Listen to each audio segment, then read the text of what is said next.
fuel. Is that correct? Net zero suggests that it is also using some hydrocarbon-based fuel, but it has been decarbonized. Can you name the benefits of fossil fuel in and of itself? Can I name? As an energy source? Well, it is dense, and it keeps the lights on, keeps transportation going. It's an important part of our energy mix. It's cheap, it's reliable, it's abundant, it's predictable, it's distributable, right? It's all of that, and it needs to be cleaned. And so when you have benefits to the overall benefits, when you talk about net zero and when our climate friends, they don't really include the personal benefits or the economic benefits. Can you name some economic benefits that come from fossil fuels?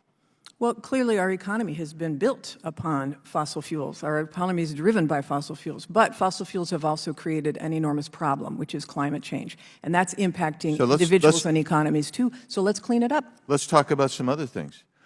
With fossil fuels, you saw a dramatic increase over the last 130 years of longevity and mortality rates. Is that correct?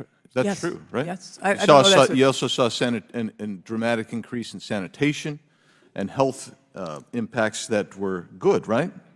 Well, I wouldn't know that I would attribute that directly to fossil fuels, but yes, we have seen an increase in longevity, increase in health. So most, with the number of petroleum-based products that you have out there, it affects virtually every aspect of your life, whether what you're wearing, your health the apparatuses that you use, all of those come from petroleum-based products, right? Petroleum-based products impact every aspect of our economy. So PJM Interconnection, the nation's largest grid operator, released a report finding that the amount of generation retirement appears to be more certain than the timely arrival of replacement generation resources. What they're really getting at there is that we're reducing reliable energy resources before reliable sources come online.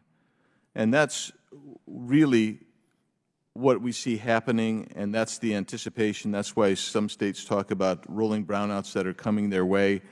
They're very concerned about that, as am I. Let's talk for just a second about electric vehicles, if we can. So the funding came in the IRA and the federal budget estimated. Let me get this right here. In the 117th Congress, we passed the IRA. My Democrats colleagues did anyway, and they provided. CBO and JCT estimated that the eliminate spending and tax breaks would cost around $400 billion by moving to electric vehicles, commercial electric vehicles, heavy-duty electric vehicles, tax credit for residential charging equipment, and $3 billion for postal fleet electrification. That was, they estimated that would have a net of $400 billion cost. Since that bill has passed, now for those same programs, the estimate is that the subsidies will be $1.1 trillion over the same period of time. Now, of that, $7.5 billion was generated for nationwide electric vehicle charging infrastructure, and yet it's been reported that we have now 4 charging stations, I believe it is, and that was reported by NBC. Does that sound accurate to you? No, it doesn't. Well, tell me how many new charging facilities do we have? Oh, I'm sorry, 7? 7. There's been 7 built in 4 states. So let me just explain this. The National Electric Vehicle Initiative required states to develop a plan in order to be eligible for that $7.5 billion. All states did. We approved all of those plans. All of the funding has been released to the states. These are all state programs. So now 36 states have released solicitations to be able to build out those charging stations. 22 states have announced awards. There will be an additional 2,000 stations built by the end of 2024.